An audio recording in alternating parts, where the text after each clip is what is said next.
Assalamualaikum warahmatullahi wabarakatuh, Sobat Kandang Berkah semuanya.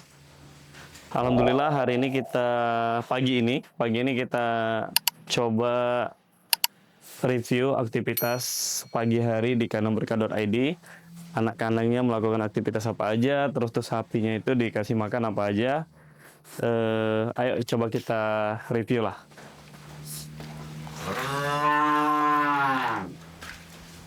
Nah, kalau pagi hari itu, kalau di kita itu kita mempunyai 2 pakan biasanya yang harus kita kasih.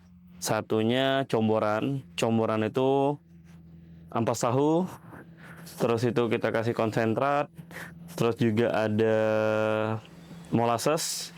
Itu kita campur, kita aduk, nanti kita kasih makan.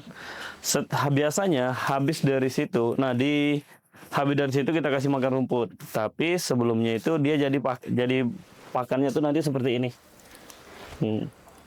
Ini udah ada ampas tahu, konsentrat, sama molase.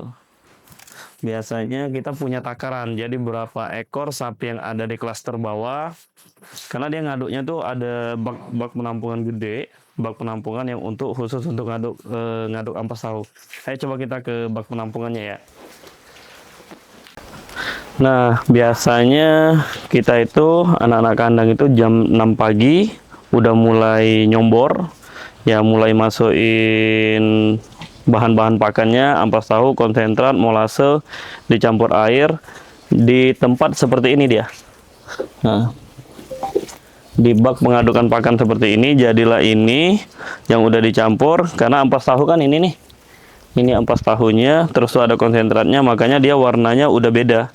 Kalau kita lihat kan ini ampas tahu, tapi warna yang udah dicombor dia lebih banyak ke coklatnya karena udah ada bahan campuran lainnya. Biasanya itu kita lakukan setiap pagi dimulai dari jam 6-an. Dari jam 6 pagi kita udah mulai nyombor, udah mulai ngasih makan comboran itu. Habisnya itu biasanya setelah habis nyombor itu kita kasih dia pengenyang. Pengenyangnya itu ya berupa seratnya. Karena sapi itu sangat butuh serat kan. Seratnya itu ya rumput. Ini kalau habis nyombor itu biasanya kita langsung kasih fermentasi rumput yang udah kita fermentasi sendiri. Nah, semuanya seperti itu nih. Kandang kita ya semuanya seperti itu, kecuali ada beberapa ekor sapi yang belum bisa kita kasih ini, atau kita kemarinnya udah kita kasih fermentasi tapi sekarang kita balikin lagi. Itu mungkin sapi-sapi yang dalam keadaan kurang sehat, sapi-sapi yang dalam keadaan sakit. Nah, itu biasanya kita balikin dia ke pakan hijauan lagi atau rumput hijauan, atau juga ya ada kangkung ya kita kasih kangkung gitu, sesuai sama kemauan sapinya aja gitu. Nah, contoh sapi ini nih, ini ada contohnya nih. Nah, ini sapinya kurang sehat. Kalau kita lihat dari matanya, dari postur badannya, ini kurang sehat, makanya kita kasih kangkung. Jadi ya dia nggak bisa makan yang keras dulu, jadi kita kasih makan ya kangkung ini dulu, karena kangkung kan lembut kan. Nah, jadi ya kita sebagai peternak itu harus paham gitu, harus paham dengan keadaan sapi kita, harus lebih peka lah. Karena posisinya kalau manusia, dia sakit dia akan ngomong. Tapi kalau sapi sakit ya kita yang harus peka. Mungkin dari cara dia makan, dari matanya, ya banyak hal lah yang bisa kita perhatikan lah. Kalau seandainya fisik sapi itu emang lagi nggak sehat gitu. Nah, ini. Nah, tapi kalau yang bagus ya tetap kita kasih makannya fermentasi. Ini rumput pacong yang udah kita fermentasi. Ini sama nih, semua nih sama nih. Ini klaster bawah ini. Ini klaster bawah. Ya, ini masuknya sekitar 1 bulanan. 1 bulan lebih sedikit lah mungkin. Tapi dalam keadaan kemarin itu seminggu setelah dia masuk dia kena PMK. Tapi alhamdulillah sekarang udah sembuh semua. Ini klaster bawah. Kalau klaster bawah ini campuran ada sapi lokal, sapi limosin, sapi mental, sapi kopioran, pegonan. Nah, coba kita ke klaster tengah. Klaster tengah itu ada juga sapi-sapi kopioran, metal, tapi dia dengan size yang lebih besar.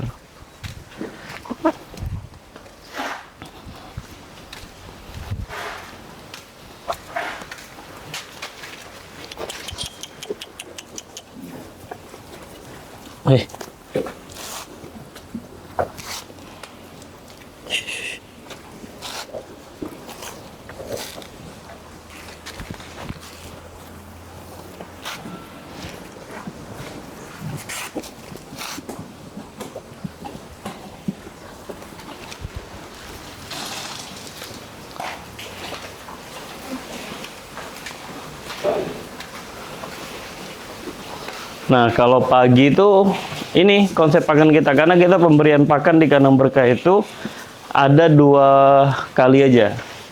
Ada di waktu pagi dari jam 6 sampai jam 8, terus itu sore itu dari jam 4 sampai jam setengah 5 biasanya. Tapi kalau pagi itu kita kasih makan tuh dua pakan yang berbeda gitu. Ada pakannya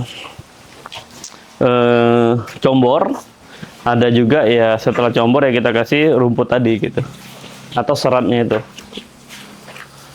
Nah, kalau kita lihat sapi-sapi yang di sini alhamdulillah pertumbuhannya cukup bagus, cukup enak kalau dilihat tuh udah cukup ya, perkembangannya udah bagus lah. Bismillah, 1 bulan ke depan perkembangannya akan jauh lebih bagus. Dan insya Allah nanti di tanggal-tanggal 10-an kita akan coba recording sapi dan penempatan di klaster-klaster sapi ini. Untuk sapi besar dia akan sama besar, sapi kecil dia akan sama kecil gitu.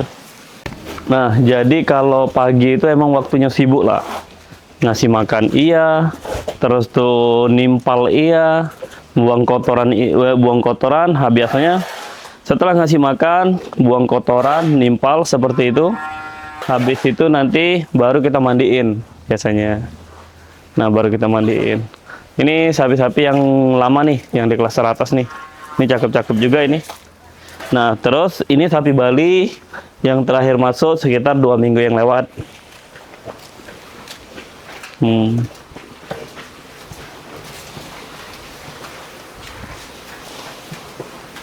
Nah, tapi alhamdulillah sehat semua. Kemarin ada sapi yang sakit, ya udah sembuh.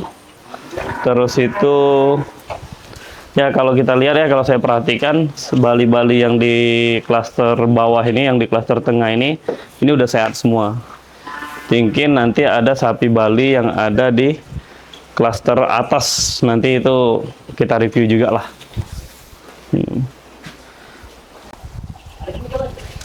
Ini ada sapi lepas ini. Biasa kalau pagi itu ya nggak ketahuan kan. Kadang anak-anak kandang dia lagi bersihin, terus tuh tiba-tiba ada sapi yang lepas.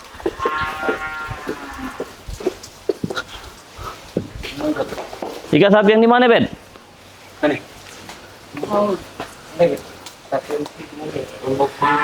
Yang di ujung kan, Wan? Yang tengah ya? Nah, ini ada sapi yang lepas nih pagi hari nih. Ini Bali yang di sana tadi, Bali yang Bali Flores itu. Coba dihitung, Bet, Bali Flores itu gimana?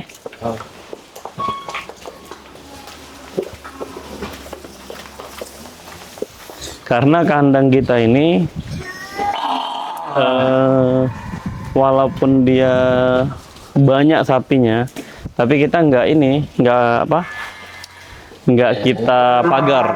Dulu pernah kita pagar, tapi ya setelah kita pikir-pikir kayaknya pagarnya dilepas aja lah gitu. Jadi posisinya ketika sapi lepas kita takutnya masuk lahan orang. Kalau lahan sebelah sini masih lahan kita, lahan belakang juga kosong juga lahannya, takutnya dia masuk ke lahan sebelah.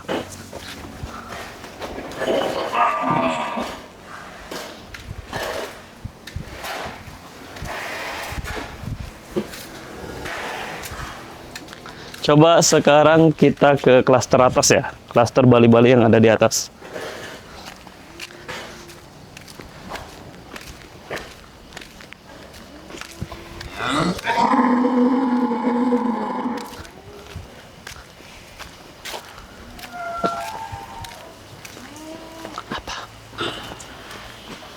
Apa?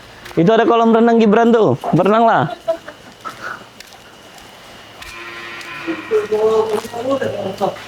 Yang mana? Papi kok? Langsung bawa ke belakang malah. Nah, ini sapi yang ada di klaster atas. Kalau sapi-sapi yang ada di klaster atas ini, dia makannya itu udah kuat banget.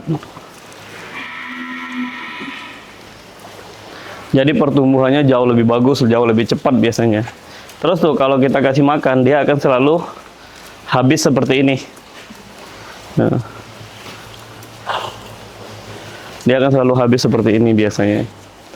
Dan semua sapi yang ada di sini, ini semuanya udah sesuai takaran. Kalau untuk pemberian pakan tuh kita memberinya sesuai takaran lah. Jadi nggak harusnya tidak berlebih gitu. Kecuali sapi itu baru belum terlalu adaptasi sama pakan yang kita kasih, makanya pakannya itu sering berlebih.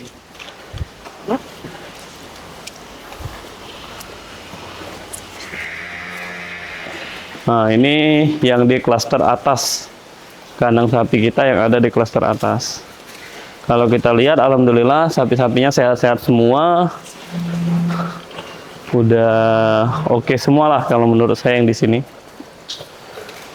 Tinggal nanti kita puspakannya aja lah. Ada beberapa ekor yang di belakang tinggal dipuspakannya, insya Allah dia lebih cepat lah nanti untuk pertumbuhannya itu.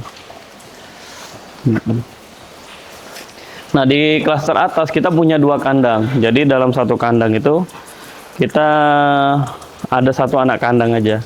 Di sini ada 2 kandang atas. Jadi ini 1 kandang, di atas di sebelah sana 1 kandang. Coba kita ke sebelah sana ya.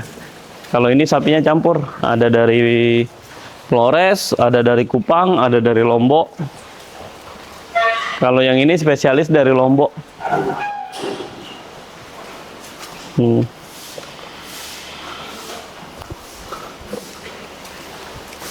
Nah, kalau ini juga alhamdulillah udah mulai bagus semua lah. Karena kita kemarin belinya, kalau yang ini beda ukurannya sama yang di sana tadi. Kalau ini ukurannya emang size-nya dia agak kecil. Tapi kalau kita lihat dari pertumbuhannya ini udah mulai. Oke, sobat kandang berkah semuanya, mungkin itu dulu video kita hari ini. Video kita pagi ini, jangan lupa bantu subscribe, like, and comment ya, biar channel YouTube kita makin berkembang dan kita juga lebih semangat untuk mengedukasi atau memberikan informasi perkembangan sapi-sapi hewan-hewan kurban yang ada di kandang berkah.